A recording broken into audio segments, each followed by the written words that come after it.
ఇప్పుడు మాకేం రాలేదు. అప్పుడు 2 రోజులు టార్చర్ పెట్టారు మాకు, ఇది వస్తుంది అది వస్తుంది అని దునియా చెప్తారు కానీ ఏది రాదు. సో మాకు ఏది రానప్పుడు మేము మీకు సపోర్ట్ చెయ్యమమ్మా, మీరేమనుకోకండి, మీరు వెళ్ళిపోండి. మేము డీటెయిల్స్ ఇవ్వము, పేర్లు ఇవ్వము, ఫోన్ నంబర్ కూడా అడగొద్దమ్మా, మా పర్సనల్ డీటెయిల్స్ మీరు అడగొద్దు అని చెప్పి మమ్మల్ని తరుముతారు. స్టిక్కర్లు వేసే పని అయిపోయిందా? ఇంకా నెక్స్ట్ వాళ్ళ క్వశ్చన్లు ఎన్ని క్వశ్చన్లు ఉన్నాయి దీనిలో? ఎన్ని క్వశ్చన్స్? 75 క్వశ్చన్స్ ఉన్నాయి సార్. బట్ నాకు ఈ స్టిక్కరింగ్ దగ్గరనే అనుభవం అయింది ఏంటంటే, ప్రాపర్టీ డీటెయిల్స్ అయితే ఎవరు ప్రొవైడ్ చేయరు సార్.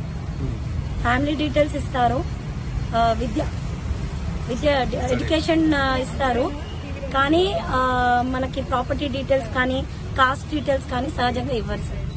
వాళ్ళు దానికి యాక్చువల్లీ రెడీగానే లేరు.